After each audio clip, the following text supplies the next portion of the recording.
I have not seen every Nicholas Sparks movie. And after making this video, I don't know if I want to. Have I even read a Nicholas Sparks book cover to cover? No, I haven't, okay? I started The Notebook in the Pet Boys lobby while I was getting my tire fixed, and I was bored.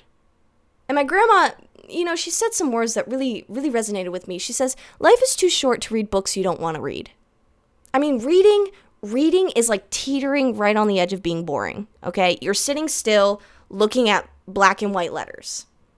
Objectively boring, okay? But it's like all the stuff that goes on in your inner world that makes it fun, right? But when the words on the page don't really make the inner world fun, you gotta put that book down, girl. I'm sorry. I'm really sorry. But little did I know, I actually grew up watching a few Nicholas Sparks movies, like The Notebook. Everyone's seen The Notebook. The Last Song. Miley Cyrus was in that movie. Okay, it was the year like 2009, 2010. I was her demographic, all right? It was rare. I was there. It was perfect. Then I started getting ads for The Choice. And as I was watching it, I was like, I've seen this film before. And little did I know I had. I want the record to show my full intention for this video was to watch every single Nicholas Sparks movie and even read some of the books. But then I just got tired.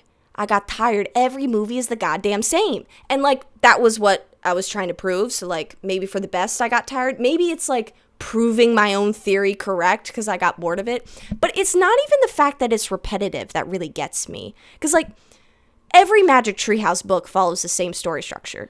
Every Geronimo Stilton book, that guy's out doing some detective nonsense, okay? I never get bored of it. I'm eating it up every single time. But the thing about Nicholas Sparks movies is like, they're entertaining, sure, maybe, to some person, but they don't challenge you in any way. Like, they don't like make you confront certain beliefs and truths that you hold dear, right? And like Nicholas Sparks, here's the thing. Nicholas Sparks, every movie, like, is realistic fiction, right? But they always play into, like, some element of fate or destiny or miracles, you know? And, like, when you have that, it takes the realness out of it. You know, it takes the fact that this is, like, a loving, working relationship between two people that is hard work out of it. And it's like, oh, it was fate. It was destiny. And I think that that's why I'm, like, kind of struggling a little bit. You know, Nicholas Sparks, he's a religious author in the same way that, like, Mumford & Sons is a religious band. I mean, you look at the wiki and you're like, Christian rock band, sure. One of their songs starts, serve God. Sure. But it's like, then I listen to, like, The Cave, Little Lion Man. I'm like, religious undertones, maybe. But, like, it doesn't really smack you in the face with it. So, Nicholas Sparks, he has movies and books and stories that highlight some very hot button issues. Infidelity, divorce. Let's see what else. Arson. But then, A Walk to Remember exists, which is objectively a Christian movie. You know what I'm saying? So it's like, it's that dichotomy. Is that the right word? I don't really care. So yeah, I want to break down this predictable structure that I found, so you don't have to watch. If I were to recommend some of these movies, which I will, The Choice is my favorite. Point blank period. The Best of Me was pretty good. The Last Song is always good. Dear John, it's all right. Walk to Remember, I really didn't like that one. I slept through it, I think. The Lucky One I didn't really like, and The Notebook I didn't really like. So, do I like Nicholas Sparks? I don't think so. I think of all of these, I just said I only like 3 of them. And all the ones I just listed, The Choice, The Best of Me, The Last Song, Dear John, Walk to Remember, The Lucky One, and The Notebook. Those are the only ones I'm discussing in this video. I haven't seen the other ones. I don't care. Okay? And I put in the work for this, all right? Look at my letterbox. And every time I watch a Nicholas Sparks movie, I'm like, it's for research.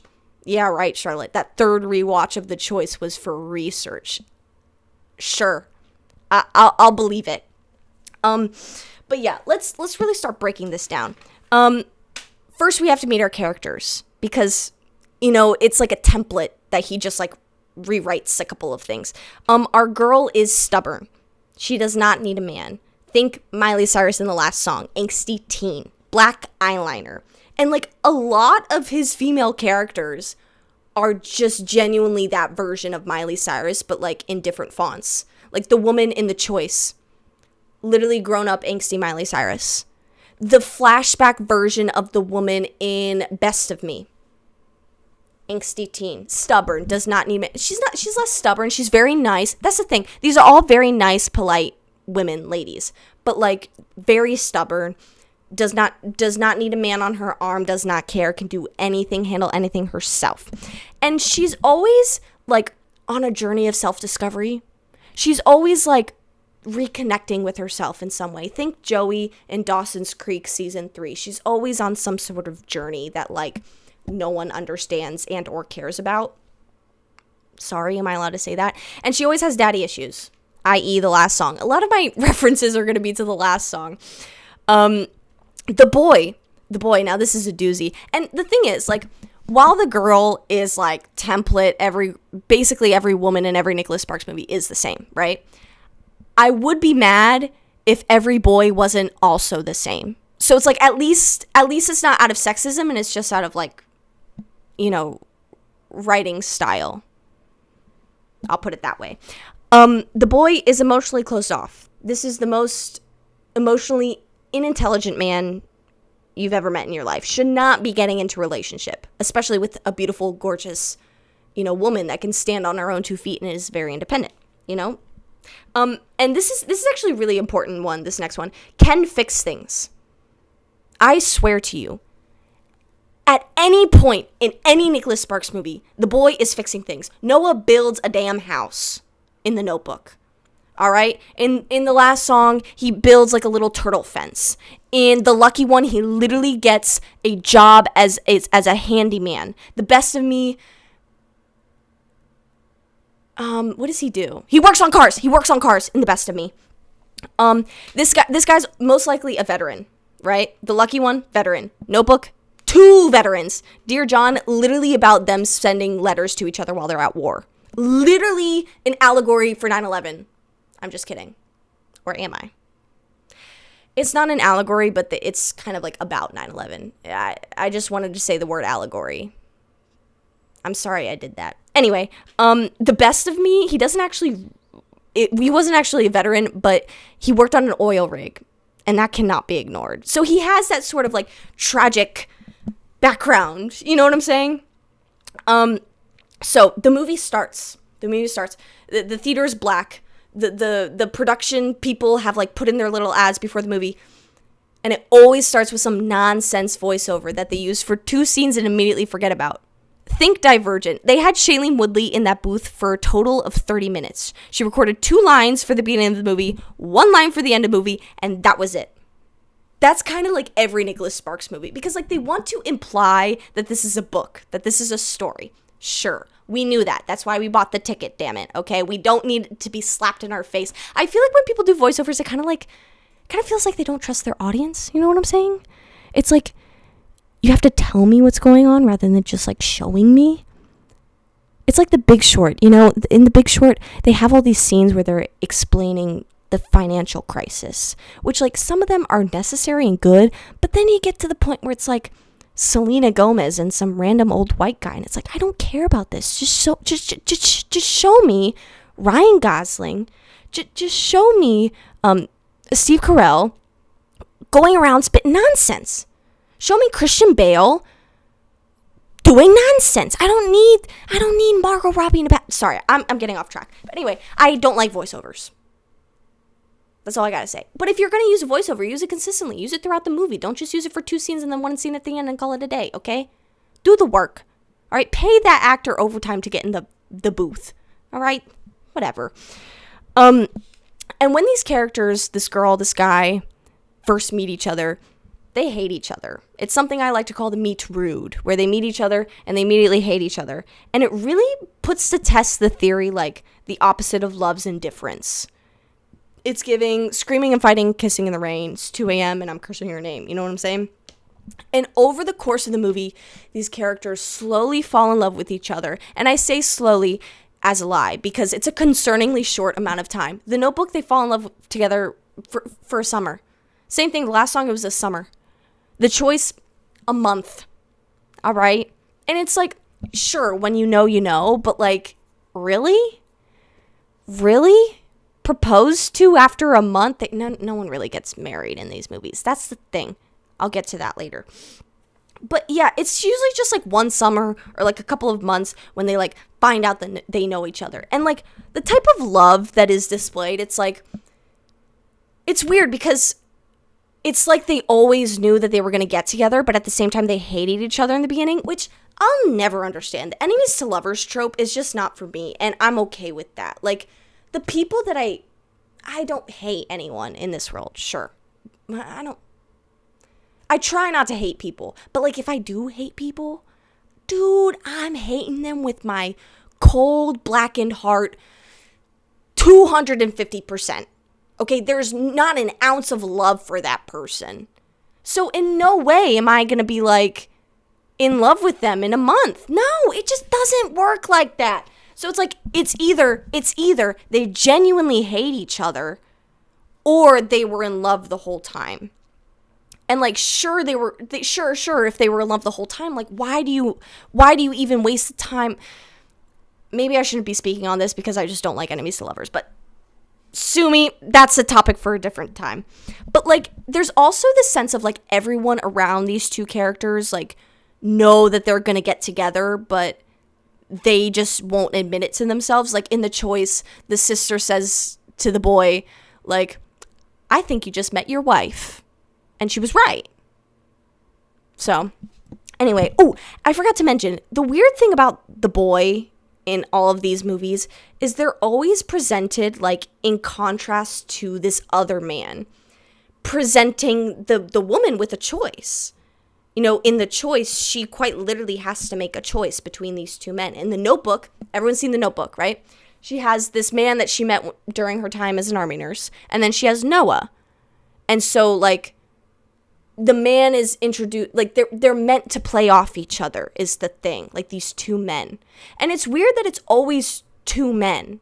It's never really, like, a man choosing between two women, which is weird.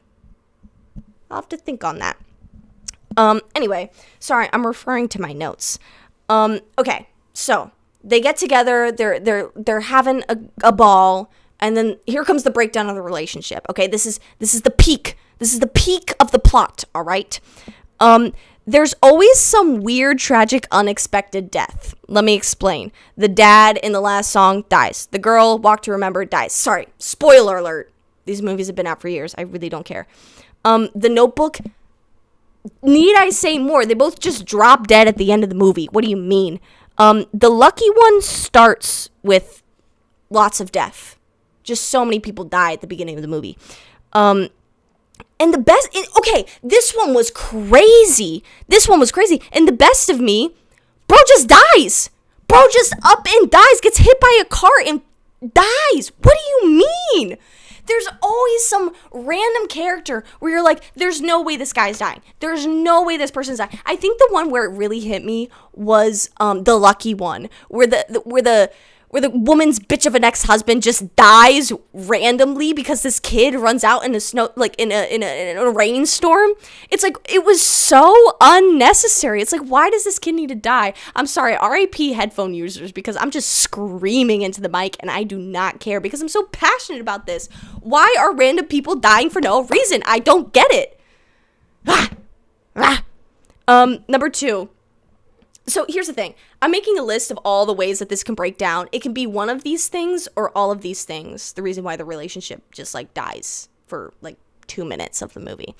So number 1 was the weird unexpected death. Number 2 was infidelity subplot. Notebook, infidelity subplot. The Lucky One, implied infidelity subplot. She is divorced to the guy, but like it's kind of implied. Because hold on. Let me try to thread it back to my point earlier. It's implied infidelity. Like, yes, she's divorced to that guy. But that guy is only present to make Zac Efron's character look good. You know what I'm saying? The juxtaposition. The contrast of the two men. Why? Best of me. Infidelity. Dear John, kind of infidelity. Because, like, I can't even explain that one. Amanda Seinfeld, whatever her name is, Amanda, she marries a paraplegic. Not really. He has like a brain disease that makes him not be able to walk. I can't really remember what the hell goes down in that movie. Anyway, I don't really care anyway. I'm sick of this. And number 3, someone either has cancer, has had cancer, or is about to get cancer. There's always a cancer subplot. Always, always, always. Might I refer you to The Girl in the Walk to Remember? The dad in the last song.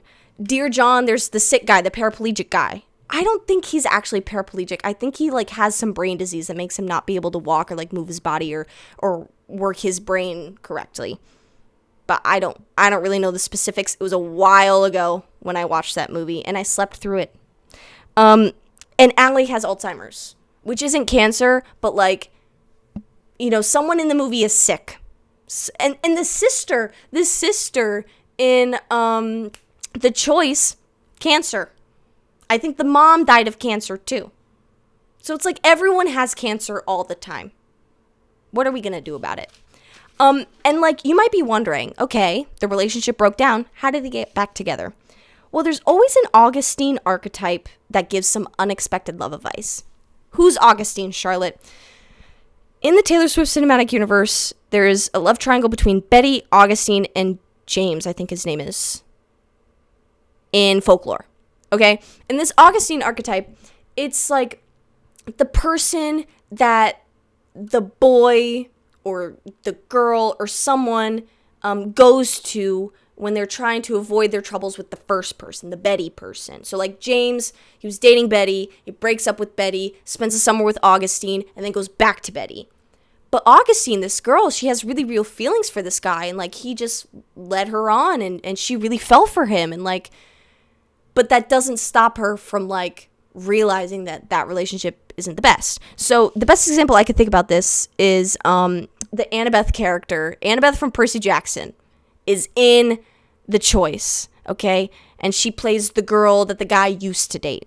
And she gives him some really good advice. And same thing with the mom in The Notebook. She gives Allie some really good advice. She doesn't really give Allie good advice. She just gives Allie advice, and then she does the opposite of advice. So it's like there's this character that gives them like words of wisdom. And it's always like an unexpected character. It's always like some side character that you forgot about, you know? I think there's like something like that in A Walk to Remember, but I really can't remember. I think it's like the girl's dad gives him some like peace of mind and something. I really can't remember. I watched that movie once and I didn't care for it. Anyway, and the movie always ends. The movie always ends on like a really weird, almost unresolved note. Let's go back to The Notebook. They fucking die at the end of the movie. Nothing's tied in a cute little bow. That's the thing. Because like with all these movies that really like are like fate, destiny, oh, miracles, it's beautiful, it's lovely, this is romance and love. They tie everything in a cute little bow. Makes it all very nice, very digestible. His is never digestible. At The Notebook, they fucking die. Maybe that's what's challenging about it. You know, my gripe with it, it's not like challenging. It doesn't make you confront your own expectations. You know, the last song, the dad dies, and Miley Cyrus's character is like, I don't know what the fuck I'm gonna do. Like, I think I'm gonna go back to Juilliard, but like, I don't know. She has this beach house signed to her name. Girl, the water levels are rising. That is a money pit. Okay, get rid of it.